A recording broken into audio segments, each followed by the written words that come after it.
Et c'est ce que je dis depuis mon premier projet. Je dis, c'est la vie et j'en fais des chansons. Basta. Pour moi, à partir du moment où tu peux pas être honnête avec la personne que t'aimes, en fait, c'est que c'est pas la personne avec qui tu peux vivre, en fait. Tu comprends ce que je veux dire? Ma grand-mère, par exemple, quand je lui dis que je suis une thérapie, pareil, elle a peur. Je comprends pas. Frère, tu connais nos grands. Tu vois ce que je veux dire ou pas? Je connais. Elle me dit, mais tu peux parler avec moi, non? Je dis, ouais, mais t'es pas thérapeute, en fait. Tu vois ce que je veux dire? Moi, je fais partie des gens qui pensent que tout le monde doit faire une thérapie un jour. De ouf. Ou tout le monde doit avoir un psychologue. Ouais. Comme de temps en temps, tu vas voir un généraliste pour faire C'est des ça. examens. À mes 30 ans, j'ai réalisé mon rêve. Bon, il s'est très vite terminé. Quand je suis triste, la seule chose que je sais faire, c'est rapper.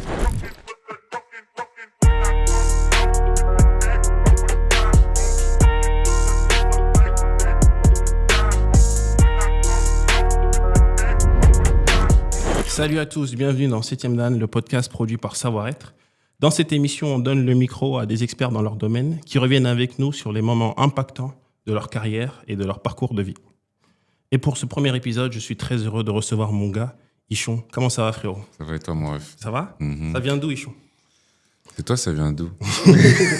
Comment Moi, ça, Paris, ça vient d'où? Moi, Paris. Paris. Français. Ouais. Ça vient d'où, frérot? Ça vient de Montreuil. Ouais. Ça vient de Montreuil. De Montreuil, ça vient du Cameroun. Et du Cameroun, ça vient d'Afrique. Exactement. Voilà. Exactement, comme moi. Ça vient de Paris et Abidjan. J'ai pas dit Abidjan au début, faut pas que je me fasse N'est-ce pas? reprendre, mais ça vient de Paris et Abidjan. Merci de t'être prêté au jeu, mon frérot. Donc nous, on est Savoir-être. C'est un média que je viens de créer il y a pas longtemps là, et le but, c'est d'aider les jeunes en quête de sens, vraiment les accompagner, leur donner des clés de compréhension vraiment sur leur santé mentale, sur la façon dont ils sont, et leur permettre d'être plus alignés avec eux-mêmes. Et c'est cool que tu sois notre premier invité, parce que pendant la construction du projet, j'écoutais beaucoup tes chansons. Ok, J'ai beaucoup été inspiré par des chansons comme Je suis qu'un homme, ok, tu vois, Pas facile, Pourtant. trop bien.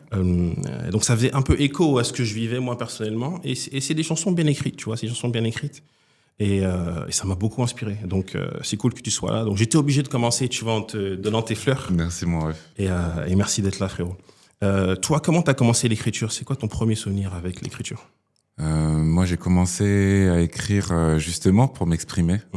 J'ai eu d'abord beaucoup de mal dans ma jeunesse à m'exprimer avec les mots en face à face, Ok. justement. Je suis quelqu'un d'assez lent, quelqu'un de cérébral. Je vais toujours vouloir me dire « Ah, mais j'aurais peut-être dû dire ça comme ci, dire ça comme ça. » Je réfléchis trop, en fait. Et pas assez vite pour le monde dans lequel on vit. Enfin, pour bien ce qu'on veut nous faire croire, tu comprends? Je vois ce que je veux dire.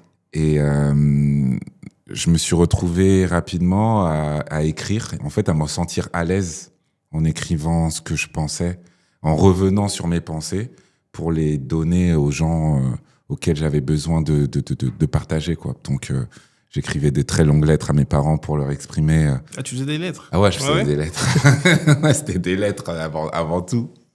C'était d'abord des lettres à mes parents que je laissais genre devant la porte avant qu'ils rentrent. Mes parents sont restaurateurs. Ok. Et donc, ils rentraient tard le soir. Et du coup, ils voyaient la lettre devant la porte. Comme ça aménuisait un peu la colère qu'ils allaient avoir. Je vois ce que tu veux dire. Tu vois ce que je veux dire? J'essayais de leur faire comprendre un petit peu mon point de vue et pourquoi et machin. Et donc, c'est comme ça que j'ai commencé à écrire. J'ai écrit aussi beaucoup à mes amoureuses. Ok. Voilà. Donc, pareil, des lettres, des poèmes.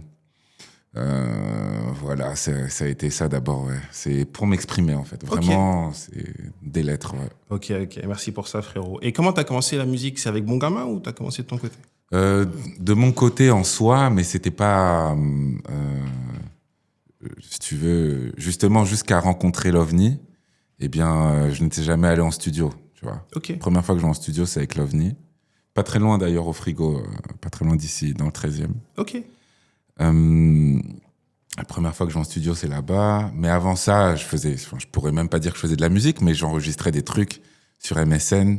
En gros, sur MSN, il y avait un magnétophone comme ça. Ouais, tu pouvais rec comme ça. Et tu sais, on avait les casques à l'ancienne, c'était comme ça, tu vois ce que je veux dire? Et sur le casque, il y avait le micro. Et je mettais une instru, genre prise. Je sais même plus comment on trouvait les instrus. Je crois sur YouTube déjà un peu. Il y avait déjà YouTube, je sais plus. Je parle de ça, je pense qu'on est en 2004, 2003, tu vois ce que je veux dire? Ouais. Donc, c'est comme ça que je faisais mes premiers trucs avec mon frérot, Brian Sachem. Ok. Voilà, il se reconnaîtra. J'espère qu'il est dans le coin. Et ça a été mes premiers enregistrements. J'étais à l'internat aussi. J'avais des gars qui rappaient. Ok. Donc, je me mélangeais un peu comme ça. Et très vite, en fait, est arrivé l'OVNI dans ma vie. Ok. L'OVNI, c'est un gars du quartier, d'ailleurs. Du 13 ? Pas du 13, du 12, en vrai. Ok. Mais ouais, c'est Cours Saint-Émilion, en vrai. Ah, c'est pas loin, ça. Ouais, c'est juste là. Juste là. Et du coup, c'est un pote de mon petit ref. Et du coup, c'est comme ça qu'on s'est connectés. Il faisait du son. Moi, je trouvais ça trop chaud, en fait. Ok. Et voilà. T'as parlé de YouTube. Moi, je pense que dans les années 2000, on voulait tous faire du rap. T'as parlé de YouTube. Et je pense qu'à l'époque aussi, quand t'achetais un CD, il y avait souvent des instrus à la fin. Ouais, il y avait ça. Quelques rappeurs comme Jay-Z. Merci à Jay-Z, qui à la fin de ses albums mettait les versions, juste les instrus, comme ça on pouvait rapper dessus. Ouais, fort. Moi, je t'ai connu avec Bon Gamin. Au début, la première fois que j'ai entendu parler d'Ichon, c'était déjà dans le collectif Bon Gamin. Mais Bon Gamin, c'est pas que des musiciens. Tu vois, c'est un groupe de potes où il y a des Cyril Gann aujourd'hui qui est dans la MMA, des John Elsie, c'est des gars que je voyais souvent dans Paris, tu vois. Donc l'ADN Bon Gamin, c'était quelque chose que je voyais beaucoup, tu vois, un peu comme un A$AP Mob à New York, tu vois, ou un Mafia qu'un Free. C'était vraiment l'ADN du crew, tu vois. À fond. Et on vous voyait, vous étiez reconnaissable, tu vois. Mais avec Bon Gamin, vous avez jamais voulu sortir un album commun? Ou est-ce que la DA, ça a toujours été d'être en solo et de revenir après? Si je suis honnête avec toi, jusqu'à aujourd'hui, nous-mêmes, on veut sortir un album. Ouais. Tu vois pas. Donc, non, on est dans la musique, officiellement, on va dire, le noyau dur musical de Bon Gamin, ce sera quand même l'OVNI, Midsizer et Ichon. Ouais. On va dire que dans le collectif Bon Gamin, t'as le groupe Bon Gamin que forment l'OVNI, Midsizer et Ichon. Ok. Et nous trois, on est des personnalités, je pense, qui ont du mal à s'entendre sur des choix. Je pense qu'on s'aime trop comme des frères pour empêcher l'autre le choix de l'autre. Tu comprends? C'est ce que tu veux dire. Et du coup, ça nous empêche d'en faire. Tu vois? J'ai capté. Donc, on a, avec violence, réussi à sortir un seul projet qu'on a appelé Unreleased Mixtape. Ouais, je me rappelle. Voilà, on l'a sorti en plein mois d'août, frérot, sans promo, sans rien, avec des sons très chauds dedans. Ouais. Et il y a encore plein de sons qui n'existent pas, que moi, parfois, je réécoute, je me dis, putain. Mais non, on a toujours voulu d'abord avoir quelque chose ensemble, aussi, même si tous les trois, on avait des envies personnelles. Mais non, le côté groupe, on a réellement voulu le pousser, c'est juste que on n'a pas su le faire, en vrai, si je suis honnête avec toi. Vous avez encore le temps de le faire. Là, c'est le fan qui parlait. C'était vraiment parce que j'écoute toujours Bon Gamin. C'est bon. Et je me rappelle de la mixtape. Là. Il y avait un son qui s'appelait Space Jam avec Hamza. Je me rappelle de cette mixtape. Et je me rappelle de l'époque avec Jim Beam. T'es bon. Ouais, c'est ça. Michael Schumacher, etc. T'es chaud. Etc. Tu vois, toi, au début de ta carrière, tu as été très productif. Tu vois, je pense que tu sors Cyclique 2014. Un an et quelques mois après, tu sors FDP. Et un an et quelques mois après, tu sors Il suffit de le faire. Ouais. Donc, en fait, tu sors 3 projets en 3 ans. Tu vois, t'es hyper productif. Tu vois. Et à cette époque, moi, ces projets, je sais qu'ils sont sortis en indépendant. Ouais. Mais à cette époque, est-ce que tu peux revenir sur cette époque, nous dire un peu comment tu créais? Est-ce que tu parlais avec des maisons de disques à cette époque-là? Je parlais avec des maisons de disques, bien entendu. Depuis après Cyclique, en fait. Depuis FDP. En fait, avant de sortir FDP, eh bien, je parlais avec des maisons de disques et tout. J'ai rencontré des gens. En plus, tu sais, nous, on a grandi dans le délire où, à l'époque, si t'es pas en maison de disques, si machin, on croyait qu'il y avait que ça, je te dis la vérité. Tu vois. C'est dur d'être indépendant. En vrai, c'était dur. Ou en tout cas, on ne savait pas quelles étaient les façons d'être indépendant. Tu vois. Mais par la force des choses, il y avait Zimbalam, qui est TuneCore aujourd'hui, il me semble. Ok. Oui, je vois c'est quoi TuneCore. Tu vois, où en fait, on pouvait sortir nos trucs comme ça. En fait, c'est, si tu veux, c'est Believe. Ils ont un genre de truc pour les indépendants. T'as quoi aujourd'hui? T'as TuneCore, t'as DistroKid, t'as des trucs comme ça, là, qui sont géniaux, en fait. Moi, c'est comme ça que j'ai commencé à sortir mes trucs. Et je te dis la vérité, c'est comme ça que je vais reprendre à sortir mes trucs, tu vois. Mais dans le sens où, en effet, cette émancipation... permet en fait d'exister par toi-même et de te faire remarquer. J'ai rencontré donc des maisons de disques. Je voulais aller en maison de disques. Ce qu'on me proposait n'était pas allié à comment j'avais envie de sortir mes trucs. Ouais, je vois ce que tu veux Je te dis même pas que en vrai, non, moi j'étais en mode, je m'en bats les couilles. Non, en vrai, s'il y avait un bon truc, une bonne rencontre, machin et tout, franchement, moi j'aurais signé, tu vois. Mais c'est vrai que j'étais trop fougueux et trop, enfin pas trop, en tout cas j'étais fougueux, tu vois. Et je voulais que ça avance. Et en fait, à chaque fois que tu arrives dans une maison de 10, frérot, ça prend 1000 ans, le rendez-vous, le truc, le nani. Et moi, mes morceaux, ils sont prêts. En fait, j'ai pas besoin de votre argent pour faire ma musique. Il y avait ton cousin. Ouais. Ah, merci Ardo. Dédicace à Ardo. Ah ouais, franchement, tous mes projets, jusqu'à il suffit de le faire, ça a été en grande partie avec lui. Donc, l'ingé son, il était à l'ESRA. J'allais à l'ESRA au début. C'était son travail d'école, tu vois ce que je veux dire. Donc, Cyclique, il a été fait à l'ESRA en grande partie. Ok, je savais pas ça. Voilà. Et Grande Ville Studio. Ok. Shout out à eux aussi. Il y avait à côté de ça, donc oui, et à côté de ça, du coup, je connectais plein de gens. Donc dans Bon Gamin, on avait plein de gens qui faisaient de la vidéo. À côté de ça, j'avais des amis qui faisaient de la vidéo et tout. Donc en fait, j'ai très vite été amené à avoir ma propre, équipe finalement. L'équipe que soi-disant les maisons de disques seraient censées me mettre à disposition, tu comprends? Du coup, t'avais pas besoin. Tu pouvais faire ton truc de ton côté. Pas besoin. Et puis, tu connais, nous, on a grandi pauvre, on est né pauvre. Donc, en fait, un billet en plus, un billet en moins, ma gueule, on sait faire sans, tu vois ce que je veux dire? Donc, non, si j'avais eu un buzz de fou, qu'on m'aurait annoncé des vraies sommes, peut-être que je te parlerais différemment, tu vois. J'ai toujours été dans une économie réduite et finalement c'est ce que je connais le mieux et ce que je gère le mieux en vrai, tu vois, c'est ce qui me rend le plus créatif. Exactement. Ok, je vois ce que tu veux dire. C'est ça, souvent c'est le prix à payer pour pas être bridé dans sa création et dans ses rollouts, c'est d'être tu vois, d'être son propre boss, tu vois. Il y a des gens, tu vois, il y a des gens qui savent ne pas être bridés, même en ayant. Je pense qu'aujourd'hui, si tu me mets une équipe de maisons de disques, etc., je connais le métier, je connais le travail, je saurais justement que ce soit je saurais faire en sorte que ce soit un plus que d'être avec eux et ne pas être bridé et de me servir de ces bons outils parce que ce sont quand même des bons outils qui connaissent un système. Tu vois ce que je veux dire? Je vois ce que tu veux dire. Faut pas ils ont leur expertise aussi. Voilà, faut pas non plus négliger, même si, en fait, voilà, ce que j'adorais faire avant de sortir un projet, c'était aller en rendez-vous avec eux. Jusqu'à pour de vrai. J'allais en rendez-vous avec les maisons de disques. Je prenais ce qu'ils me disaient, de ce qu'ils avaient compris, de ce que j'étais en train de faire. Ça se passait pas entre eux et moi.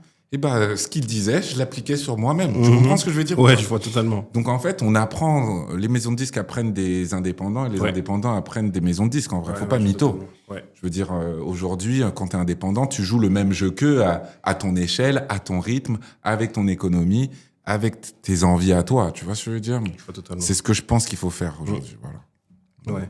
On parlait d'Ardo et du prix de l'indépendance. Moi, je me rappelle de l'époque, il suffit de le faire. Voilà. Je me rappelle comment c'était dur d'enregistrer, comment c'était dur d'avoir des sessions. Ouais. On va pas tout poucave, mais il se rappelle du studio à Puteaux. Ouais, tout à fait. Je me rappelle comment c'était dur d'avoir des sessions, c'était chaud. Là, les sessions, elles faisaient de 4h du matin à 8h du matin. C'est ça. On rentrait tôt le matin. Il faisait déjà jour. Ouais. Mais c'était une belle époque. Et tu vois, il suffit de le faire, c'est un de mes albums préférés de toi. Il y a plein de morceaux qui m'ont touché, comme Maintenant, Sans mentir, tu vois, série B. T'es bon. Et en fait, c'est des morceaux assez introspectifs, tu vois. C'était un peu différent du projet d'avant. Ouais. Est-ce que tu penses qu'à cette époque-là, t'avais besoin d'être mélancolique un peu, d'avoir le blues pour écrire une chanson? Je pense que j'ai toujours été comme ça. Ah ouais? Ouais. J'ai toujours été moi, c'est la mélancolie qui me draine, qui me fait avancer. En fait, pourquoi la mélancolie? Parce que la mélancolie, pour moi, c'est un contraste. En fait, ça amène les contrastes. Ouais. Dans la mélancolie, t'as de la beauté, mais t'as aussi de la tristesse. Et souvent, quand je suis en studio avec des gens, je sais pas, je vais rencontrer un nouveau producteur, je dis mélancolie. Tu vois, les accords mélancoliques, moi, ça me parle. Et à côté de ça, je vais essayer de contraster avec une mélodie à moi qui sera plus ou moins joyeuse, mais en parlant de choses tristes. Tu comprends? Ouais, totalement. Moi, j'aime la mélancolie. Pour moi, c'est pas négatif. Pour moi, la mélancolie, c'est la réalité, en fait. On vit, on meurt. C'est mélancolique. C'est pour de vrai, c'est la vie pour de vrai. T'as compris. Donc, est-ce que j'ai besoin de ça pour écrire et tout? Ouais. Je pense pas que ça a été une période. Ouais. C'est vrai que j'ai cherché à quitter par la suite la tristesse. Mon but, moi, c'est d'être heureux dans la vie, tu comprends? Mon but, c'est pas d'être triste. Je dirais même pas que mon but, c'est d'être mélancolique, mais je le suis. Ouais. Tu vois, bon, c'est ça le bleu, c'est ça le blue. Je dis toujours que je cours après le blue, etc. Pour moi, le bleu, c'est la vitesse. C'est ça. Pour moi, le bleu, c'est la couleur de la mélancolie, en gros, si tu veux. Ouais. C'est un état latent. C'est un état où en fait, t'es dans l'acceptation de tout. Et ouais, c'est ce qui me fait écrire. Je dis, c'est la vie, j'en fais des chansons, tu vois ce que je veux dire. Et le bleu, c'est un tout, tu vois, c'est la pluie, le beau ciel, c'est tout, Exactement. tu vois. Et donc, t'apprends à t'adapter et être heureux dans tout. Si on revient sur cette époque-là, moi, à cette époque, tu sors Silon Ride, tu vois. Et je trouve que déjà, le clip, il est mortel, frérot. Moi, je me rappelle, je me suis pris une claque quand j'ai vu le clip. Dédicace à Pierre Sabat. Yes. Et à Muddy Monk. For real. Ouais. Et en fait, tu vois, pour moi, c'est la première. C'est quand tu sors ce morceau qu'on comprend à quel point tu es polyvalent, tu vois, et qu'on comprend à quel point tu peux être versatile, influencé par plusieurs types, tu vois, types de musique, et à sortir plusieurs types de musique. Donc, est-ce que tu peux revenir un peu sur la genèse de ce morceau?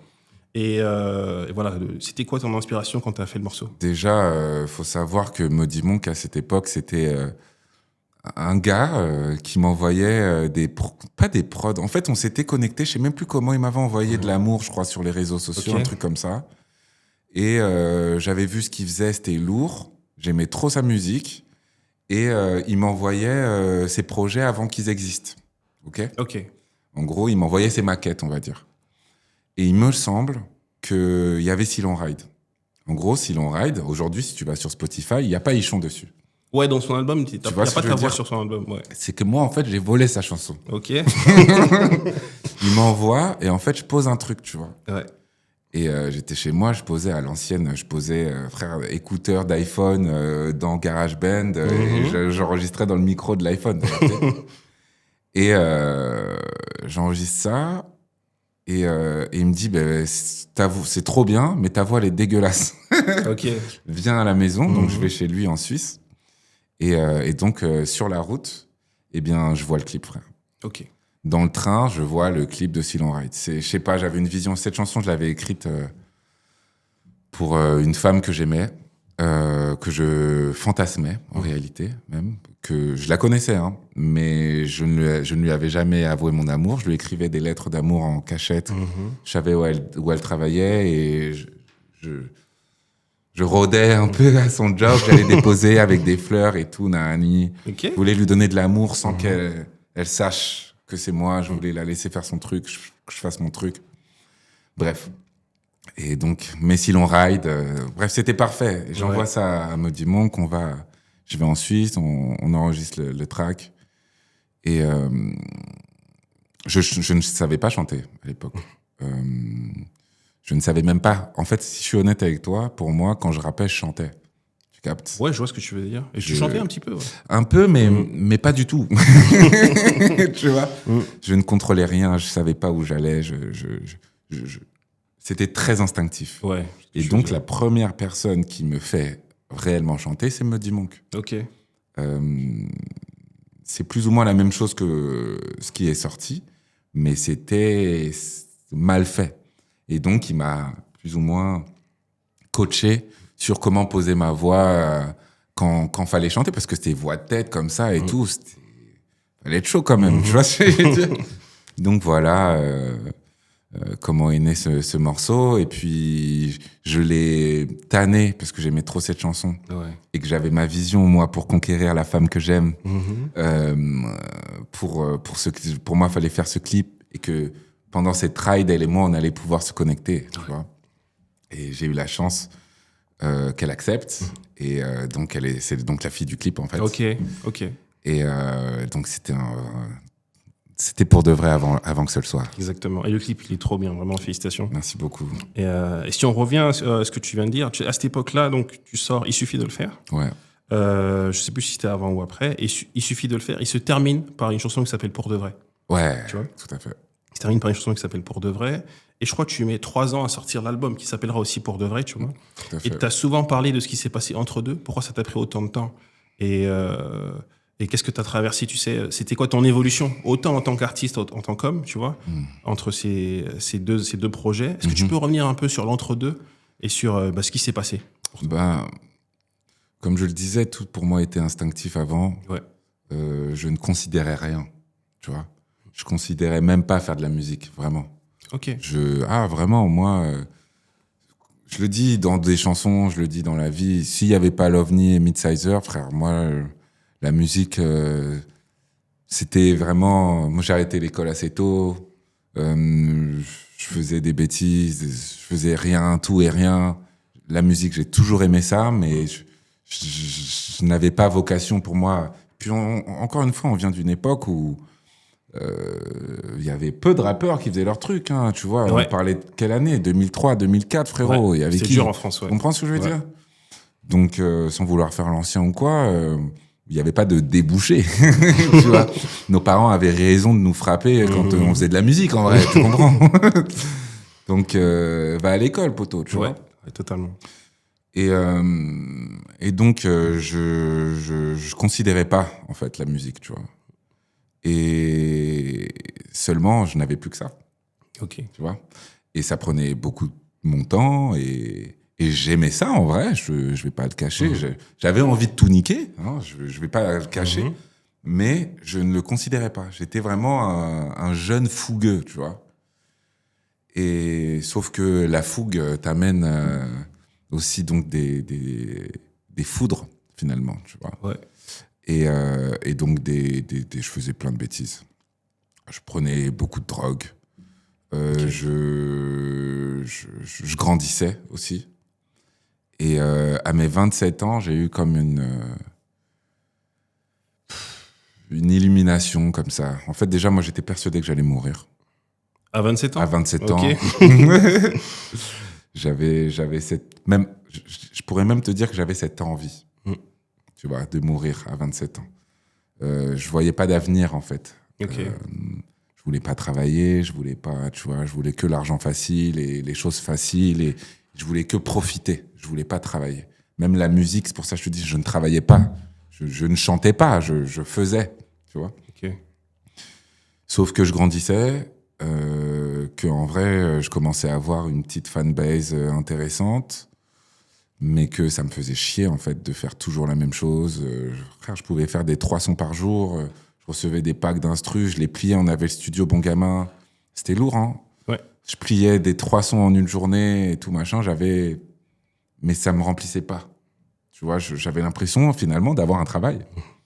Tu vois, et de tourner en rond.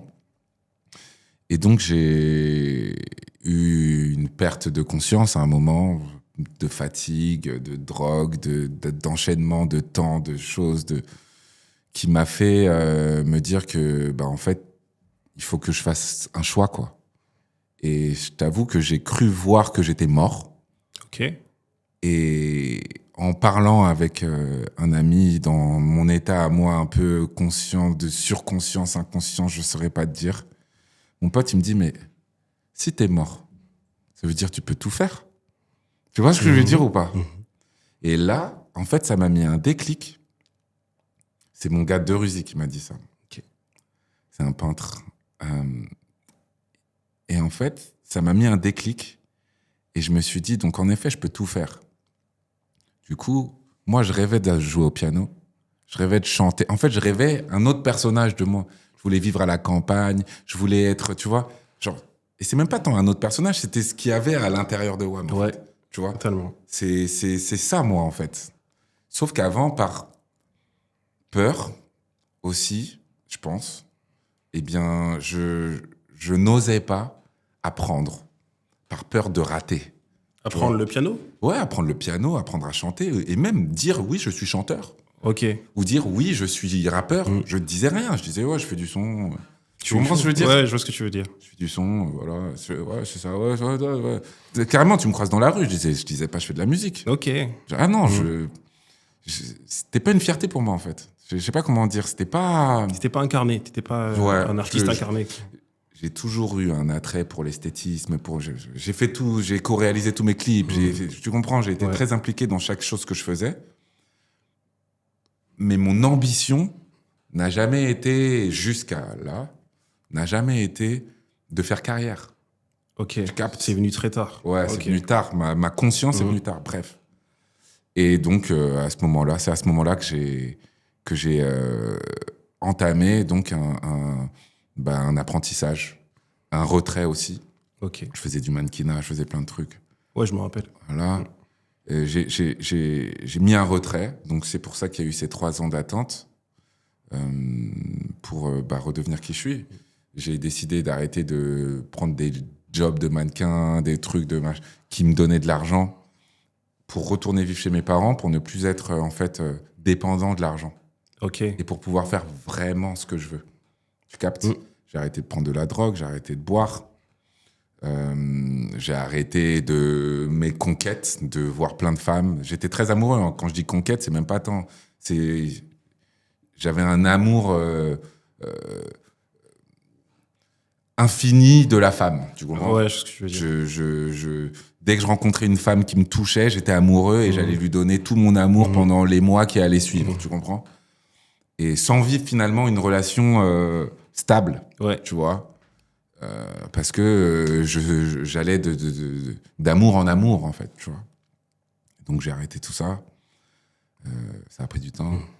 J'ai entamé une thérapie que je continue à présent. Et donc, j'ai appris à me connaître. Ouais. J'ai appris à voir ce que les gens voyaient de moi aussi.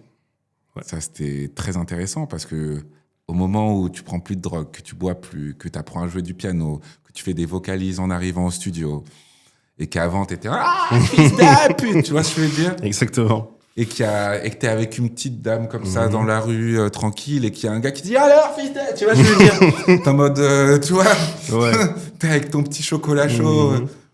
T'avais plus envie de ça. J'avais plus envie de ça, et même ça me fait voir qui je suis, qui je. Tu sais, ça te met des... Ouais. Et donc, je pense que j'ai agi comme un junkie ou quelqu'un qui veut arrêter la clope, quoi. Ouais. Donc, j'ai été radical. T'as tout coupé? J'ai tout coupé. Ok. J'ai tout coupé, j'ai changé de relation. J'ai même arrêté mes relations. Ça a mis des grandes barrières avec mes gens, avec mes amis, mais même ma famille. Ils ont eu peur pour moi. Parce que c'était ce qu'ils connaissaient de moi. Ouais. T'imagines, je vais voir ma mère, je lui dis non, moi je bois pas. Elle a peur. Elle comprend pas. Elle comprend pas. C'est chaud, non? Ouais. En vrai, elle devrait être fière, tu vois, je veux dire. Elle avait peur. Parce que c'était pas ce que j'étais. Ouais. Donc imagine mes amis. Tu vois ce que je veux dire? Je vois ce que tu veux dire. Donc ouais, ça m'a mis un gros... Comme si ça coupait le son. Ouais, ok. Tu vois? Ouais, je vois. Je sais pas si... Là, t'as parlé de thérapie et tout. Je sais pas si c'était une dépression. Mais en fait, ce que tu viens de dire, ça fait vraiment écho à notre génération. Tu vois, nous, on est la génération la plus touchée par les dépressions, les burn-out, tu vois, vraiment la perte de sens, tu vois. Tu vois. Moi, je me suis vraiment posé la question, surtout moi, dans mon travail dans la finance, je me suis vraiment posé la question, pourquoi il y a autant de mecs qui pètent un plomb, tu vois. Et on en revient à ce que Sartre disait, tu vois, le philosophe, il disait que l'homme est condamné à être libre. C'est-à-dire qu'au début, tu es construit par des normes sociales, comment tu as grandi, dans quelle école tu as été, qui étaient tes potes, tu vois, ça te construit. Mais au bout d'un moment, tu es condamné à être libre, tu vois, à te poser des questions, à te demander est-ce que je fais ce que je veux ou est-ce que je fais ce qu'on m'a appris, tu vois. C'est la conscience de toi-même. Exactement. Tu es obligé d'être avec toi-même, tu vois, et je l'ai compris. Et en posant mes recherches, tu vois, j'ai compris aussi qu'en spiritualité, en fait, ils expliquent toutes ces crises existentielles là qu'on vit, tu vois, les dépressions et tout. Et en fait, en spiritualité, ils partent du principe que ton être, tu vois, toi, moi, on a 3 entités. On a vraiment notre corps, l'espace physique, tu vois, notre mind, notre conscience et notre âme. Tu vois. Et en fait, ton âme, elle a une essence. Et c'est exactement ce que tu veux être et c'est exactement ce pourquoi tu es là. Tu vois. Et quand ton corps est trop éloigné de ce que ton âme veut, tu vois ce que je veux dire, C'est ça qui crée le point de rupture là, et c'est ça qui crée la crise existentielle. Ça peut être une crise de la quarantaine, ça peut être une crise d'adolescence, ça peut être une dépression, tu vois. Mais si en fait t'as un point de rupture où tu te reconnais pas en fait, tu vois. Vrilles. C'est ça, et c'est ça qui crée la perte de sens. En fait, tu te reconnais pas, t'as créé un truc, mais du jour au lendemain, ça a plus de goût, tu vois. Et donc ça s'appelle la nuit noire de l'âme. Intéressant. C'est en spiritualité, c'est quand ton âme est plus trop en accord avec ce que tu fais, tu vois. Et c'est un peu, ça fait écho à ce que tu viens de dire. Les gens qui traversent ça, soit ils tombent dans l'addiction, mais pour sortir de ça, il faut souvent couper le bruit, tu vois. Il y a des gens qui vont à la campagne, tu vois, qui traînent plus avec leurs portes. Il faut couper le bruit de temps en temps. Trop bien. Couper le bruit un petit peu pour faire une introspection, tu vois, parler avec toi-même, être avec toi-même, tu vois, et réaligner toutes les couches de, tu vois, les couches de ta personne. Et donc, merci pour ce partage d'expérience, frérot. Et c'était même pas prévu que je dise tout ça, mais ça a fait écho vraiment, tu vois. Mais j'adore parce que ça 100%. Ouais. 100%. Ça fait écho à ça. Le bruit, le silence, c'est devenu hyper important pour moi. C'est ça. Et t'as une voix intérieure et t'es obligé de couper ce qu'il y a à l'extérieur là pour entendre ta voix et tout accorder, tu vois. Et donc, merci pour ça. Et donc, dans ces entre-deux là, quand tu prépares ton album d'après pour de vrai, et t'as des chansons très introspectives, tu vois. Et c'est quoi ton process de création à cette époque-là? Est-ce que tu pars d'un sentiment que t'as, tu vois, et tu le pousses et tu crées une chanson? Ou est-ce que tu pars de la musique et t'écris dessus? Non, c'est des sentiments. Du coup, je reviens justement à l'essence d'où j'écrivais à la base. Ouais. Tu captes? Exactement. Carrément, dis-toi, donc à cette époque, je rencontre PH Trigano, avec qui on a fait pour de vrai. On est en studio et en gros, lui, il veut mettre des drums, des beats et tout machin. Et gars, moi, j'étais que en mode, enlève ça. Vraiment, ça me faisait mal. Dès que j'entendais, c'est pour ça que quand tu parles de le silence et tout, c'est exactement ça. Dès qu'il y avait des boum, boum, boum, ah non, j'arrive pas. Du coup, il me fallait le moins d'éléments dans une chanson pour que je puisse, en fait, être libre et qu'il y ait juste des accords de piano, en fait. Une boucle de piano et que je pouvais rejouer chez moi pour m'entraîner à jouer au piano. Et j'écrivais comme ça, en fait. C'était des pianos-voix. Et donc, tu vois, dans cet album-là, moi, il y a un morceau qui m'a marqué. C'est le morceau Miroir, tu vois. Et en fait, c'est la suite logique de ce qu'on disait juste avant. T'as le morceau Miroir où t'as une phrase qui me marque, 3 lignes qui me marquent où tu dis je pensais que c'était ce que t'aimais, tu vois, avoir des grosses chaînes, baiser des grosses chiennes. Je pensais que c'était ce que t'aimais. Mais tu te parles à toi-même, tu vois. Tu parles, il y a une partie de toi qui parle, l'autre entité de toi, tu vois. Et tu te parles à toi-même. Et du coup, c'était quoi ton mood quand t'écrivais cette chanson-là? Alors là, déjà, tout de suite, je suis partagé entre te mentir et te dire la vérité. Et forcément, je vais dire la vérité. Qui est, je pense, très intéressante, c'est que j'avais donc une amoureuse à ce moment-là. Et j'ai écrit cette chanson comme si c'était elle. En fait, comme si elle me parlait et que moi, je lui parlais. Okay. En fait, j'ai commencé peut-être les 3 premières phrases comme ça. Et ensuite, je me suis rendu compte qu'elle n'était pas là. Et tu te parles à toi-même. Que je me parle à moi-même. J'ai capté. Wesh. Tu vois ce que je veux dire ou pas? Et ensuite, je me suis laissé aller à me parler à moi-même, quoi. Et à me rendre compte qu'en fait, les gens sont des miroirs pour nous. Tu comprends ce que je veux dire ou pas? Ouais. C'est pas genre en mode elle pense ça. Si moi je ressens que elle me fait du mal, c'est parce que moi-même en fait je veux bien lui laisser l'espace. Ah, tu comprends? Du coup, on s'est séparés. On s'est séparés parce qu'on se comprenait pas. Ouais. Ok. Merci pour ça. Et ça, c'est un thème, tu vois, les relations amoureuses et in extenso leur échec. C'est un thème qui revient souvent dans tes chansons. Est-ce que tu es fataliste dessus? Tu penses que tu n'arriveras pas un jour à avoir des relations conventionnelles, on va dire?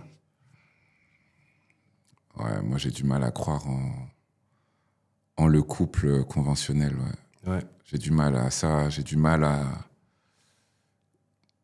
Déjà, moi je considère que l'amour c'est quelque chose de volatile.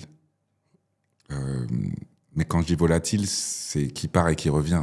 Ouais, je vois ce que tu veux dire. Ouais. Dans le sens où même ma femme, je peux l'aimer toute ma vie Mais pendant toute ma vie, il y aura des moments où je l'aime pas. Tu comprends ce que je veux dire? Où elle m'a saoulé, où on n'est pas d'accord, où en fait j'ai envie qu'elle bouge, genre. Tu comprends? Tout à fait. Et c'est pas grave. Et sauf que dans le couple conventionnel, c'est grave. Ouais. T'as pas la liberté d'avoir ces moments-là, tu vois ce que je veux dire? Moi, c'est là qu'est mon problème. Si vous m'enlevez ça, mais il y a pas de problème, je reste en couple. Hein. Tu comprends? Mais le problème, c'est quoi? C'est que on ne peut pas. Enfin, moi, c'est ce que je crois. C'est qu'on ne peut pas dire tout ce qu'on pense à la personne qui nous aime par peur que ça lui fasse mal. Alors que c'est ce que je pense. C'est pas pour te faire du mal vu que je t'aime. Tu comprends ce que je veux dire? Du coup, ça va toucher ton ego, ton truc, ton machin. Et en fait, pour moi, à partir du moment où tu peux pas être honnête avec la personne que t'aimes, en fait, c'est que c'est pas la personne avec qui tu peux vivre. En fait. Tu comprends ce que je veux dire? Si tu dois toi-même te cacher de quelqu'un, vas-y frère. Je reviens sur Sartre, du coup. Tu vois ou pas? Qui t'es condamné à être libre. Tu vois ce que je veux dire? À prendre des décisions dans le moment, tu vois. Et après, sincèrement, par contre, j'aime. Je veux dire, j'aime l'amour, j'aime l'intimité. Ouais. Tu comprends ce que je veux dire? Totalement. Je ne suis plus quelqu'un qui, et même avant, hein, quand j'étais volatile comme ça, les femmes avec lesquelles j'ai eu de l'amour, elles pourront te dire, hein, par contre, quand je suis avec la go, je suis avec la go. Hein. Tu vois ce que je veux dire?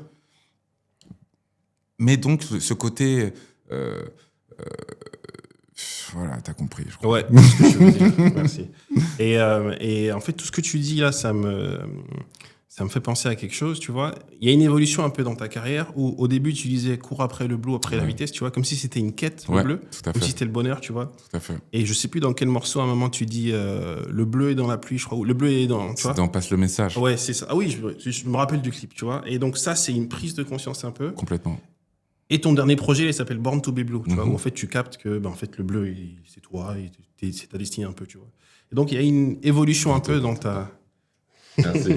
Et une évolution un peu dans ta façon de voir les choses, tu vois. Bien sûr. Et du coup, le bleu, pour toi, c'est le bonheur, c'est un tout. C'est quoi le bleu pour toi? Ouais, en fait, au début, en effet, c'était le ciel. C'était touch the sky, quoi. Ouais, tu vois, je veux dire, tu vois ou pas? J'étais comme ça. Et puis, je me suis rendu compte qu'en fait, il suffisait de monter 3 étages et t'étais dans le ciel, finalement. Ouais. Tu comprends? Ouais. Les nuages sont vite proches de toi. En fait, t'es dans le ciel, là, quel que soit... Et finalement, oui, maintenant, je sais que le bonheur est à portée de main. Je suis d'accord avec toi. Est-ce que le bleu, c'est le bonheur? Je sais pas. Pour moi, c'est la paix, plus. Le bonheur, pour moi, c'est quelque chose de, encore une fois, de volatile. Ça va, ça vient, tu vois, moi, quand on me demande, alors, t'as kiffé, ou c'était bien, ou t'es content? Je déteste qu'on me demande si je suis content.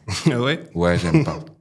J'aime pas. Je suis en mode, déjà, laisse-moi le temps de, tu vois. C'est ça. Et tu parlais du bonheur qui est volatile. En fait, c'est être à l'aise avec tout ce qui se passe, tu vois. Il y a des jours, il fait beau, et des jours, il pleut. C'est ça. Quand t'es dans le bleu, t'es à l'aise, même quand il pleut. Exactement, c'est ça. C'est ce que tu veux dire.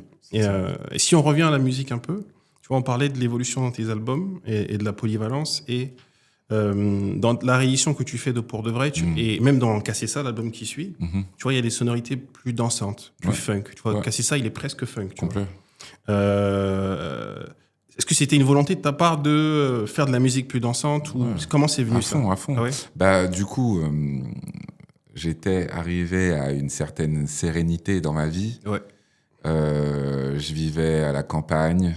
Ah ouais? Ouais, je suis parti vivre à la campagne pendant 4 ans avec celle qui est maintenant la mère de mon fils, qui s'appelle Blue. Ton fils? Ok. Tous rejoints, tu vois, tous rejoints. Et donc, j'étais dans cette sérénité, dans cette paix, dans laquelle, en fait, moi, je t'avoue, j'étais bien. J'avais envie de danser, tu vois, je veux dire. J'ai envie de danser, faire danser les gens et de les rendre heureux et de continuer à... Moi, ma quête, elle a été... En fait, courir après le blues, c'était courir après cette paix-là. Ouais, j'y étais. Je vois ce que tu veux dire. Tu comprends? Ouais. J'y étais. Moi, tu sais, faut savoir, j'avais 5 ans, j'avais dit à mes parents, moi, je veux vivre à la campagne, avec ma femme, et élever nos enfants, ils s'appelleront Cheval, Poney. T'as compris? J'ai compris. Du coup, j'avais 5 piges. Du coup, à mes 30 ans, c'est ça, à mes 30 ans, et ben, j'ai réalisé mon rêve. Ok. Tu captes? Ouais. C'est cool ça. Bon, il s'est très vite terminé. Mais, et justement, c'est intéressant pour la Tu l'as suite. vécu, Tu vas voir. ouais. Je l'ai vécu, Ouais. j'ai essayé ça. Et donc, dans ça, en fait, pour moi, il y avait de la musique très dansante, très joyeuse, très familiale. Ouais. Tu comprends? Ouais. Très fédératrice. Tu comprends? Moi, j'accueillais ma famille et toutes les familles et tout le monde dans ma maison. On dansait, on faisait, tu vois ce que je veux dire? On était cool. On faisait à manger. Tu vois, c'est vraiment quelque chose de simple. Et j'essayais de raconter et d'aider les gens dans dans leur chemin introspectif. Tu vois ce que je veux dire? C'était juste ça, tu vois. Je voulais rester mélancolique, mais en dansant et tu vois, genre, vas-y, on va avancer, quoi. J'ai capté. C'est ça mon truc. Et je pense qu'il n'y a pas de secret, tu vois. C'est pour ça que tes salles de concert sont remplies et que tu vois, et que t'es proche de ta communauté. C'est qu'on comprend ton message, tu vois, et on est touché. Des fois, ça fait écho à ce qu'on vit, des fois un peu moins. Mais on comprend ce que tu veux dire et ça nous touche aussi, tu vois. Et ce que tu viens de dire sur la création et la spontanéité, ça me fait penser à un truc que Tyler, the Creator, a dit il y a pas longtemps. Il a dit il faut créer comme un enfant et éditer comme un scientifique, tu vois. C'est-à-dire qu'au moment de la création, tu le fais avec spontanéité, tu vois, tu crées comme un enfant avec de la candeur, tu ressens un truc, tu le crées. Ouais, c'est ça. Vraiment, faut pas trop toucher à ta spontanéité. Fort. Par contre, après, il faut des scientifiques qui vont éditer le truc, tu vois, le marketer comme il faut, tu vois. Mais la création, c'est toujours spontané et avec ton âme d'enfant, tu vois, quand tu étais enfant. De ouf. Tu vois. Bah, pour moi, c'est ça. Et c'est ce que je dis depuis mon premier projet. Je dis, c'est la vie et j'en fais des chansons. Basta. Ouais. Tu vois ce que je veux dire? Je peux pas dire mieux. Ouais, faut être spontané. C'est Ouais, ça. Que tu vois le monde comme un enfant et t'es spontané, tu vois. Voilà. Et comme un enfant, t'as compris, c'est pas une bien chose. sûr, bien sûr. Et du coup, toi, à cette époque-là, quand t'es à la campagne, dans ton truc, tu vois, en fait, comment tu gères ta santé mentale, tu vois? Est-ce que t'es conscient que tu vas pas bien, tu vois? Et comment tu gères ta santé mentale? Bah, justement, moi, je ne sais pas si... Moi, ça a été nécessaire déjà de prendre, de mettre un stop. J'ai eu la chance de le ressentir, tu vois. Je pense qu'il y a des gens qui vont pas avoir le recul pour se rendre compte qu'ils vont pas bien ou qu'ils ont besoin de changer des choses dans leur vie, tu vois. Je veux dire, moi, j'ai pas explosé. Tu comprends ce que je veux dire? C'est la chance que j'ai. J'ai pas explosé et donc j'ai travaillé à prendre soin de mon corps, à faire du sport, etc. Tu vois. Du coup, ça m'a un peu quand même malheureusement exilé. Et c'est ça qui peut faire peur.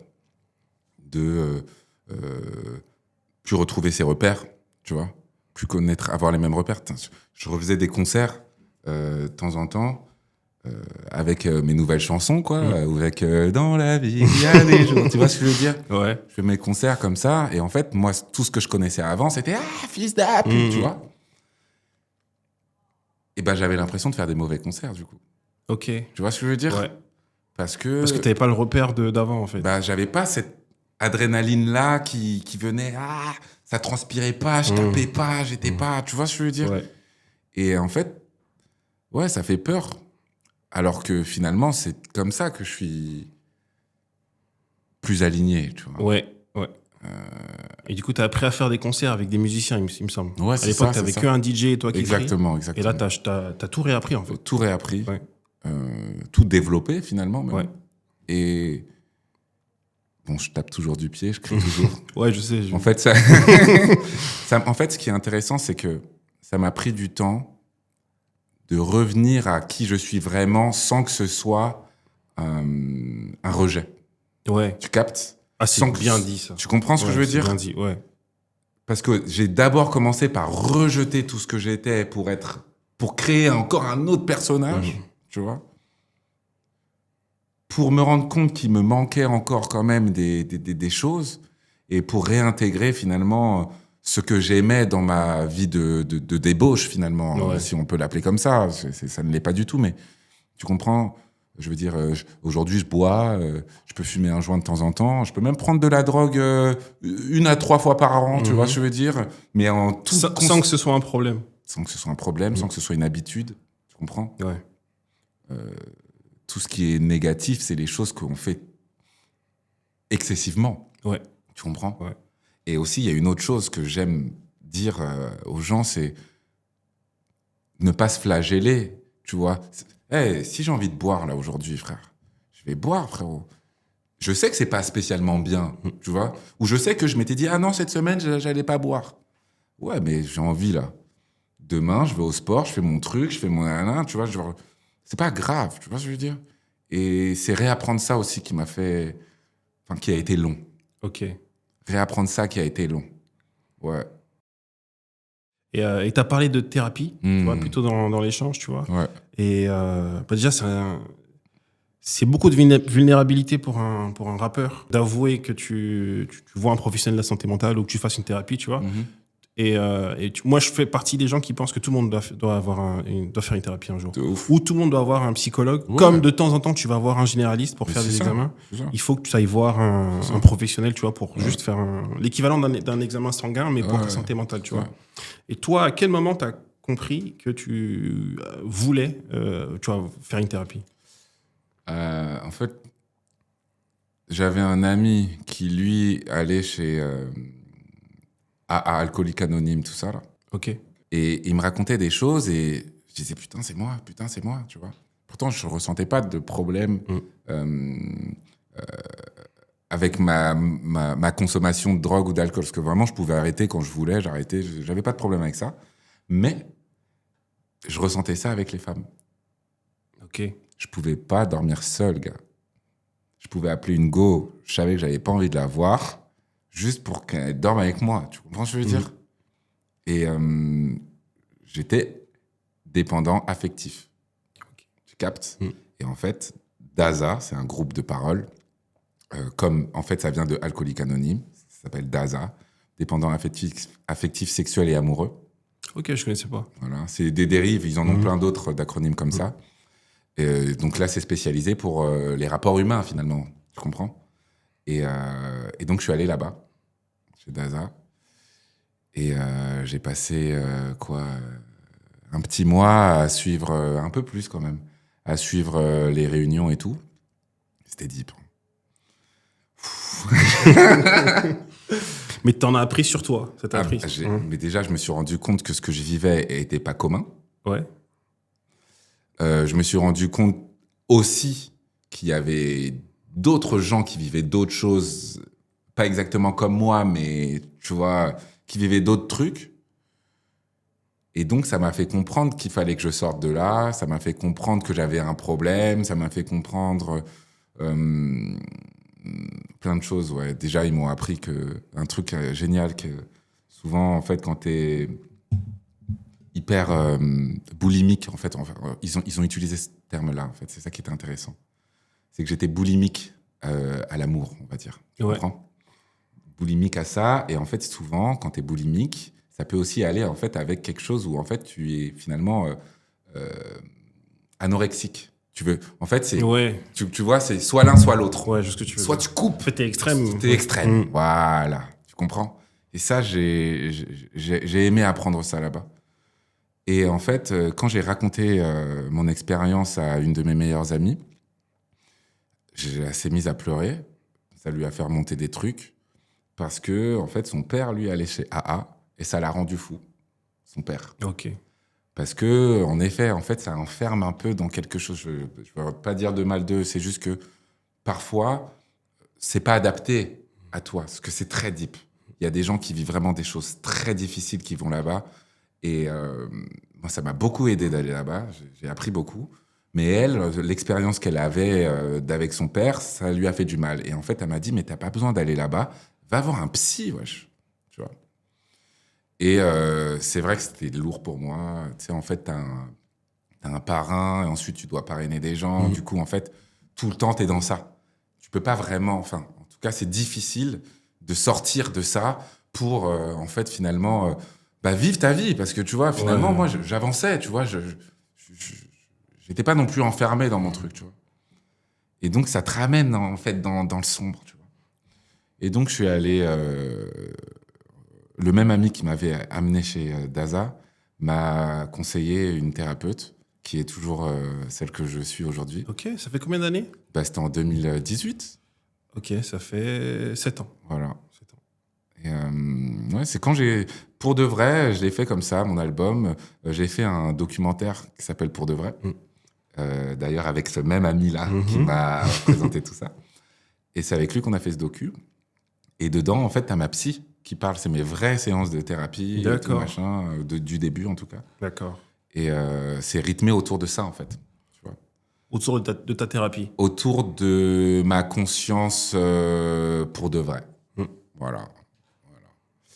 Et bref, c'est comme ça, oui, que je me suis rendu compte que j'avais besoin d'une thérapie, en fait. Non, déjà, j'ai eu la chance de trouver quelqu'un, donc ma thérapeute, qui me va. Ouais. Tu vois. Ça, c'est le plus dur, ça, de trouver quelqu'un avec qui tu es à l'aise, tu vois, et avec qui tu arrives à faire de vrais progrès. C'est ça. Tu vois, c'est le plus dur. C'est ça. Souvent, les gens auront tendance à... Tu vois, ma grand-mère, par exemple, quand je lui dis que je suis une thérapie, pareil, elle a peur, frère. Elle comprend pas. Bah, frère, tu connais nos grands... Tu vois ce que je vais dire ou pas? Je connais. Et je suis obligé de lui expliquer, mais elle me dit, mais tu peux parler avec moi, non? Je dis, ouais, mais t'es pas thérapeute, en fait. Tu vois ce que je veux dire? Ouais. Et on peut parler, c'est génial et tout, mais en fait, toi, tu vas me donner ce que toi, tu penses de moi par rapport à toi, ce que tu as vécu, et c'est pas pareil. Ouais. Là, c'est une personne neutre. Elle va pas me soigner, elle va m'aider à comprendre. Et à me comprendre moi. C'est ça que j'aime bien dire, c'est que c'est pas un médicament. Ouais, tu vois ce que je veux dire? C'est un chemin, tu vois, Voilà, c'est un process. Exactement. Et le fait d'avoir une personne neutre aussi, c'est en fait, ce que tu dis là, tu vois, d'avoir un proche qui comprend pas pourquoi tu t'ouvres pas à lui, tu vois, mais tu arrives à t'ouvrir à d'autres personnes. C'est peut-être parce que quand tu es face à quelqu'un de neutre, en fait, t'as pas de blocage. Ouais. Tu vois. Quand tu as un proche, tu peux avoir peur de le blesser. Bien sûr. Vois, ou tu veux pas trop rentrer dans un truc. Et quand tu es face à quelqu'un de neutre, en fait, toi, c'est ton moment à toi. Moi, je considère que quand je suis face à ma thérapeute, que je suis tout seul dans ma tête, en fait. Il y a personne en face de moi. Hein. Ouais. Pour moi, elle est pas là. Ok. Ouais, tu parles, elle t'aide en fait, tu te parles à toi-même. Exactement. En fait, c'est comme un truc, tu vois. C'est comme un bloc-notes. Ouais. Je lui lâche des trucs, elle a retenu, clac, clac, elle me le relâche. Je dis, ah ouais, j'avoue. et le travail, il se passe après, hein, c'est même pas pendant. Hein. C'est ça. C'est ça. Le travail, en fait, c'est un travail sur toi-même. C'est vrai que le thérapeute, il te donne pas de conseils, il te soigne pas. Vraiment, il t'écoute et il t'aide toi-même à trouver tes. C'est ça. À trouver tes blocages, tu vois, et à travailler dessus. Pour moi, c'est vraiment comme le sport. C'est ça que j'ai eu cette chance. En 2018, j'ai eu ce moment où boxe, piano, chanson, thérapie. Et là, j'étais en moine. Ah ouais. J'étais retourné vivre chez mes parents, dans ma chambre d'enfant, sur un lit comme ça, une place. J'avais mon piano, on pouvait même pas fermer la porte, ça veut dire, tu vois, ça prenait toute la pièce. Ça prenait toute la pièce, tu vois. Donc c'était tout. Mais c'était ce qu'il fallait faire pour que tu sois pour de vrai. Ouais. C'était besoin ton de ça. passage. Ouais. On parlait de Nuit noire de l'âme tout à l'heure. C'est peut-être pas ça que tu avais vécu, tu vois. À peu près. C'était ce qu'il fallait. Ouais, tu vois. Des fois, en fait, quand tu vas pas bien, il faut faire ce qu'il faut. Ouais, c'est ça. S'il faut couper des trucs, faut voir moins de gens, faut pas voir les mêmes personnes, changer de trucs. C'est pas contre eux. Hein. Non. Mais il faut faire ce qu'il faut pour toi. Tu vois ce que je veux dire? C'est ça. Okay. Tu vois, on parlait du blue et de ton fils. Et dans ton dernier projet, t'en parles un peu. De paternité, tu vois, et de ce que ça t'apporte. Tu penses que ça va changer ta manière de faire de la musique? Ouais, ça en fait, bien sûr, forcément. Je sais pas si c'est mon enfant qui m'a fait ou qui me fera changer ma manière de faire de la musique. Mais en tout cas, la paternité et donc la séparation avec la mère de mon fils. Ouais. Parce que finalement, ce projet Born to Be Blue, il est né de cette séparation, finalement. Tu comprends? Ouais. Je suis revenu à Montreuil. Je suis revenu à Paris, dans le 93. Je suis revenu à la ville. Tu comprends? J'ai essayé de faire ce que je croyais être sain. Et comme je te l'ai dit, je l'ai fait d'abord en rejetant d'où je venais. Donc pour moi, Paris 93, c'était négatif. Ouais. Tu comprends ce que je veux dire? À une époque de ta vie, à une époque de ma vie, c'était négatif, tu vois. Et de revenir a été un choc, entre guillemets, et donc un échec aussi. Et donc Born to Be Blue, ok? Ouais. Donc je suis né pour être un peu dans la merde, quoi. Ok. En gros, c'était un mélange de tout ça. Ok. C'était un mélange de tout ça, ok? born to be à côté, en fait. Parce que pour moi, le bleu aussi, c'est, voilà, autre chose pour l'expliquer, c'est en musique, en gros, dans une gamme de notes, on va dire qu'il y a des notes qui sont dans une certaine gamme et des notes qui seront un peu à côté. Ok. On va appeler ça des notes bleues. Donc, elles dissonnent un peu. Elles sont pas clairement justes, elles sont pas fausses non plus. Elles sont à côté, elles sont bleues, blue notes. Ok. Voilà. Et donc, c'est ça, en fait, moi, que j'aime. Encore une fois, c'est les contrastes, les aspérités, ce qui gratte, tu vois. Et c'est ta singularité. Hein. C'est ma singularité. Tu fais comme t'as envie de Je faire, pense tu vois. que, voilà. Et donc, bref, Born to be Blue, retour là-bas. Donc, en fait, je suis né pour être à côté et pas être encore dans les rangs. Parce que finalement, d'être allé vivre à la campagne, j'étais un peu dans les rangs. J'avais ma femme, mon enfant, ma maison, mon étang, truc. Tu comprends ce que je veux dire? Ouais, totalement. Donc, finalement, retour un peu dans le 93. Exactement. Tu Et vois. musicalement, est-ce que c'est un peu un retour aux sources aussi? Parce que Complètement. tu rappes plus que dans Casser ça. 100%. Et je sais pas, c'était quand la dernière fois que tu avais bossé avec Size, mais il me semble que c'est Sizer qui fait. Il travaille aussi sur le. Ouais, il faut. Ouais. Tu vois, et je sais pas si. Est-ce que tout ça, c'est pas un retour aux sources, retour à la ville, Complètement. retour à ton confrère de bon gamin? tu vois 100%. retour au rap. Retour à mon béton, tu vois ce que je veux Ouais, dire? Retour ouais. à mon béton, retour à mes gens à mes amis. Parce que je m'étais exilé, j'habitais à 3 heures de Paris. Tu les voyais moins, genre? Je les voyais pas. Ok. Je les voyais pas. Et en plus, comme je t'ai dit, juste avant, je m'étais un peu exilé moi-même de par le fait de le bruit, le truc, les machins. Tu comprends ce que je veux dire? C'est pas tout le monde qui te comprend au bon moment de « Ah, ok, non, il est bon, il fait sa pause. » En plus, toi, tu sais pas le dire au début quand t'es en rejet de quelque chose. Tu comprends? Donc, eux-mêmes, ils ont l'impression d'être rejetés. Tu vois ou pas? Pour ça, je te disais, même ma mère, mes trucs, les gens, ils comprennent pas au Ils début. comprennent pas. Tu comprends? Du coup, je reviens et déjà, la première chose, c'est que moi, quand je suis triste et que machin, la seule chose que je sais faire, c'est rapper, frère. Ok. Tu comprends? Je sais pas écrire une mélodie, frère. Tu comprends ce que je veux dire? Donc, j'arrivais que à rapper. Et donc, j'ai fait plein de sons. Et j'essayais de raconter mon histoire, ce qui s'est passé dans ma rupture, Ouais. dans ma paternité, etc. En essayant en effet de faire attention à ce que ça laisserait aux oreilles de mon fils. Ok. Tu vois, donc T'as envie dans qu'il ce écoute sens-là. la musique un jour? C'est sûr, mais il l'écoute déjà. Ouais, c'est aussi sûr. C'est sûr. Il est obligé, le pauvre. Il est obligé. Non, il était même pas né que je lui rappais à la gueule. Tu comprends ce que je veux dire? Non, bien sûr. C'est important. Et puis, tu vois, moi, j'adore la transmission par la culture. Pour moi, c'est le plus important. Tu vois. Moi, mes parents m'ont fait écouter de la musique. Je fais écouter de la musique à mon enfant. C'est la première chose que je lui fais dès qu'il se réveille. On écoute Bob Marley chaque matin. Tu comprends ce que je veux dire? Ouais. C'est le réveil, c'est comme ça. Tu vois? Et parce que ça amène tellement de choses, le sens du rythme. Et qui dit sens du rythme, encore une fois, c'est l'équilibre. Ouais. La balance, le rythme, tout ça, pour moi, tout est lié. Pour moi, si tu sais danser, par exemple, bah, tu sauras, je sais pas, tu sauras faire la cuisine, enfin, tout est lié, tu vois. Il y a plein de choses comme ça. Tu seras habile de tes mains, tu sauras... Voilà, bref, on se perd très vite, mais... Bah non, mais c'est un tout. Hein. C'est le bleu, c'est un tout, tu vois. Et ce que tu viens de dire, tu sais que les gens comprennent pas. Tu sais. Et je pense que quand on est artiste, on doit être à l'aise avec le fait de des fois pas être compris. Tu vois. Ouais, bien sûr. En fait, ça doit pas nous empêcher de dormir parce qu'on est souvent jamais compris. Tu vois. Et c'est ce que tu dis dans un morceau. Je pense que c'est dans Il faut. Tu dis j'ai fait du rap ma thérapie. Si t'aimes follow. Tu vois. Et moi, je l'ai compris comme un artiste qui est un peu à maturité. Tu vois, qui est en mode écoute, moi, je fais ma musique. Si ça vous parle, tant mieux. Tu vois, si ça vous parle pas, en fait, on se comprend pas. Ouais, c'est ça. Et je parle de maturité parce qu'on fait du chemin au début de la carrière. On veut peut-être plaire à tout le monde, tu vois, rentrer dans des cases. Et jusqu'au moment où on se dit, bah, écoute, moi, je suis dans ma case. Ouais. Si ça marche, si ça t'évoque quelque chose, ouais. Tant mieux. Viens au concert, viens danser avec nous. Ouais, quoi, c'est ça. Ouais, c'était exactement ça.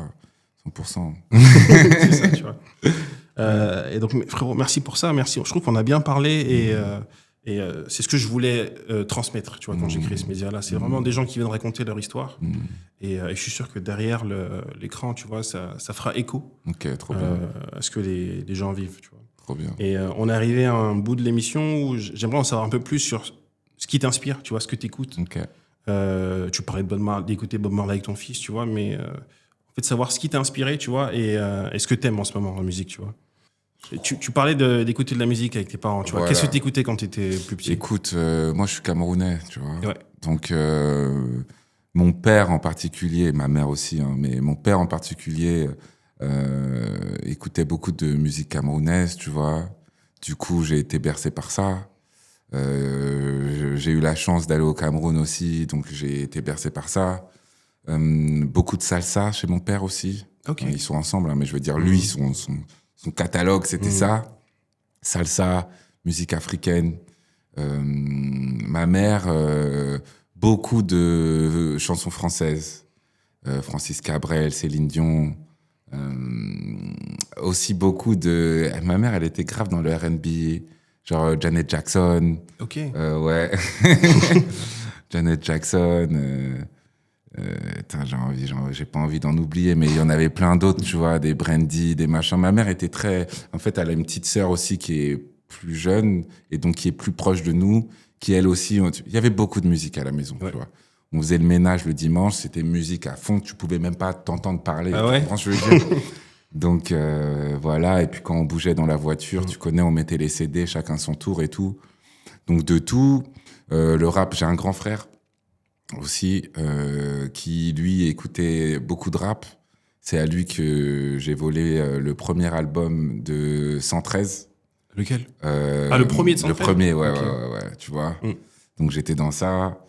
This Is beaucoup, This Is la peste. De ouf, Poisson Rouge, c'était mon truc. Ouais, c'est un classique celui-là. Tu vois, j'étais aussi beaucoup dans le secteur A, Ministère Hammer. Ma mère, elle nous avait amenés au concert pour l'abolition de l'esclavage à l'Olympia. Avec Sector A, avec Tommy Bugsy, je crois. Exactement, tu vois. Ouais. Donc j'étais dans ça, j'avais la cassette à l'époque. Donc voilà, j'étais dans ça. Après, en grandissant, quand j'ai commencé à écrire, Oxmo Puccino, de ouf, c'était mon gars. Carrément, quand j'étais en panne, je me disais, qu'est-ce qu'il dirait Oxmo? Ouais, tu vois, comment il aurait fait rimer? Qu'est-ce qu'il aurait fait? Qu'est-ce qu'il aurait dit, tu vois? Donc voilà, c'était ça mon école. Booba, comme tout le monde, trop fort. Voilà, après, Corneille, que j'oublie. Corneille. Moi aussi, c'était mon chanteur préféré, Corneille, quand j'étais petit. Tu vois. Et il est un peu comme toi, tu vois, c'est des chansons mélancoliques, mais qui parlent à tout le monde, et c'est de la bonne musique, tu vois.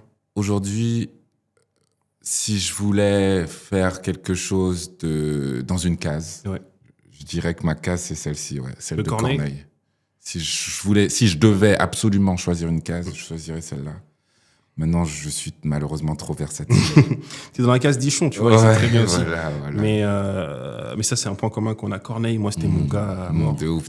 J'aimais trop Corneille. Et 113 aussi. Toi, tu m'as dit que c'était le premier album de 113. Moi, mon premier album que j'ai acheté, c'était 113 degrés. Ok, t'es bon. Et c'était Mokobé à l'époque qui m'avait dédicacé le CD. Ok, trop lourd. Il était passé à Abidjan et Mokobé m'avait dédicacé 113 degrés.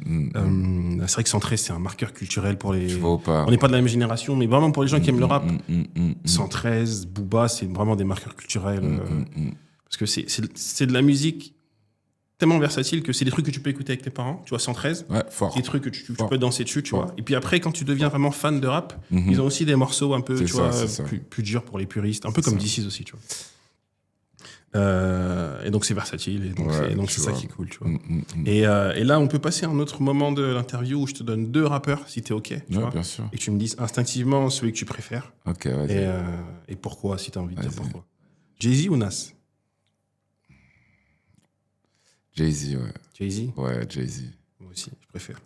Là, c'est plus compliqué. G-Unit ou Dipset? G-Unit. Ah, mais G-Unit. Moi, c'est G-Unit. C'est G-Unit. Ouais. Et en mode 50, tu préfères 50? Moi, je suis 50. T'as capté? Je suis 50. Même G-Unit, quand ils sont arrivés, c'était trop chaud. Même si Dipset, frère, il y a beaucoup de choses qu'on a pris d'eux et tout, énormément. Mais en vrai, G-Unit, non, Dipset, les ceintures et tout, machin. Non, j'étais dans Dipset quand même. Mais si je suis honnête, j'étais dans G-Unit plus. Ouais. Bah, Dipset, pareil, moi, ils m'ont vachement inspiré, tu sais, dans le style. Dans le style, de ouf. Et dans la façon d'être soi-même, tu vois, mais musicalement, Ouais, en vrai, G-Unit. 50 c'était trop fort. Ouais, c'est ça. Vers 2003-2004, là, 50 c'était trop fort. Tu vois. En producteur, t'es plus Kanye ou Pharrell? Oh, ça, c'est très dur. Ça, c'est vraiment dur. On est en 2025? Non, parce que c'est trop ça. Tu vois ce que je veux dire? On est de 2000, de College Dropout à, allez, 2015. Ouais, je suis Pharrell, du coup. Pharrell? Ouais. Je suis Pharrell, du coup, mais si on est en 2025, frère, je te dis Kanye. Ah ouais? Ouais. Ah, je pensais que, tu vois... Non, bah, parce que sur la fin, il a toujours pas fini, le tonton Pharrell et tout, mais musicalement, je me retrouve moins dans sa recherche à Pharrell aujourd'hui, tu vois. Ce qu'il a fait, c'est incroyable et ça a été mon exemple aussi. Tu vois, je l'ai même pas cité. Tout à l'heure. Ouais. Pourtant, je citerais plus Pharrell que Kanye, tu captes? Ouais. Dans mes inspirations, genre 100%. Mais finalement, moi qui aujourd'hui apprends la musique, etc., et bah, je suis dans une recherche un peu plus dérangée, alternative qu'à Kanye. Tu comprends ce que je veux dire? Ouais. Voilà. C'est vrai que Pharrell, moi, ça fait longtemps qu'il m'a pas trop touché. Mais là, il y a Clips qui va sortir son album. Ouais, j'ai pas kiffé. Ah ouais? Ouais, j'aime Et pas. Il est produit par Pharrell et je pense qu'il y aura des non, bons mais ça morceaux. va être bien. Ouais. Mais ça va être bien. Kanye, je suis désolé, quoi qu'il sorte, je me prends une gifle. Ouais. Même si aujourd'hui, il est un peu... Il est fou, tu vois. Voilà. Quoi qu'il sorte, je me prends une gifle. Ouais. Ouais. C'est tout. Kanye, il était trop fort. Il est trop fort. Tu vois? Il est trop fort. Tyler ou A$AP Rocky? Bah, encore une fois, bonne question. Tu sais pourquoi? Pareil, dans sa recherche, Tyler, j'adore son positionnement, ses prises de risques, sa versatilité, etc. Tu vois, j'adore. Je pense que je me comparerais plus ou je m'assimilerais plus à un Tyler, tu vois. Ouais, je vois ce que tu veux dire. Mais finalement, musicalement, j'écoute plus A$AP Rocky. Donc, A$AP Rocky. A$AP, ok. Mais ça dépend, quelle est la question, tu vois. Enfin, il n'y a pas de question, Il n'y a c'est pas de Tyler question. Tyler, ou... oui, voilà. il n'y a pas de question. C'est dur. Ouais. Après, tu peux dire les deux, il n'y a pas de problème. Non, bon, on essaie de jouer au jeu, Ouais, tu vois ce que je veux dire. ouais. Donc, Tyler. Tyler. Ouais. Let's go. Il n'en reste plus beaucoup, mais Drake ou Kendrick? En vrai, Drake, frère. Drake, merci. Non. Merci. Ça va sortir. Désolé, en extrait, désolé, Non. désolé. Moi, je m'excuse pas, je préfère Drake. En vrai, Drake, frère. Drake, il est plus fort que Kendrick. Plus fort, je sais pas. En fait, justement, la question, elle est là. Est-ce qu'on peut dire qui est plus Est-ce que- fort ouais, qui c'est est- ça, Tu c'est vois ce que dur je veux de dire? comparer. Moi, la tête de Wham, j'ai des moments où je me suis mangé Kendrick, j'étais dans ça, et des moments, je me suis mangé Drake. Sauf que je me suis plus mangé Drake que Ouais. Kendrick. Basta. Ouais. Vraiment, merci pour ton honnêteté. Voilà. Et non, j'abuse parce que moi, je suis à fond derrière Drake, tu vois. Mais Kendrick, il est trop fort aussi. En fait, les deux, c'est vraiment dur à comparer. Mais dans le clash, là, moi, j'étais team Drake. Il a perdu, mais j'étais avec lui. Ça m'a fait mal qu'il perde. Mais tu pour le coup, dans le clash, moi, j'étais plus pour Kendrick. vois. Ok. Je me suis mangé le truc de culture, de truc de, tu vois, de comment il s'est positionné. Ouais, je me suis mangé son positionnement. Ouais, Tu comprends? c'était trop bien fait. Tu vois ce que je veux dire? C'était trop bien fait. Et même la musique qu'il a sortie pour les Ouais. clashs, je me suis mangé ses sons. C'était Tu trop comprends bien. ce que je veux dire? Ouais. Donc si je devais, en vrai, je le suivais lui. Mais en vrai, si je suis honnête, la vérité, ouais, voilà. Mais le clash était pas sur ça, t'as capté? Ouais, c'était sur plein de trucs. Mais on a perdu le clash. Mais non, moi, je suis avec Drake. Drake à vie. Dernière question. Outkast ou UGK? Ah, Outkast pour sûr. Outkast directement. Ouais. Outkast, frère. Je les ai même pas cités, tu vois. Non, mais tu vois, c'est long. Frère, il y a tellement de choses que je pourrais citer. Erykah Badu, frérot, pendant longtemps. Ouais. Pendant longtemps. The Roots, je sais pas si The t'écoutais Roots, bien à sûr, l'époque. j'ai écouté, mais moins. Ok. Tu sais, moi, il y a un truc, je suis quand même quelqu'un de très commercial, finalement. Ok. Je suis pas un digger. Tu comprends? Ok.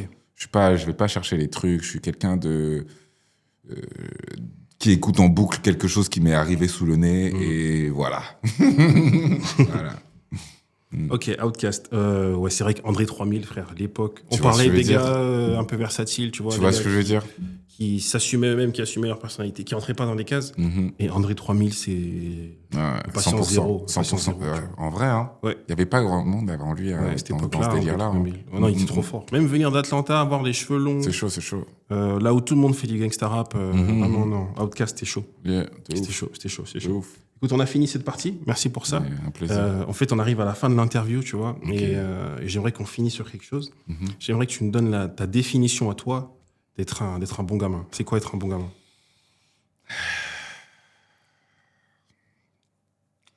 Voilà, bêtement, être un bon gamin, j'ai envie de dire que c'est respecter autrui, tu vois. Ouais.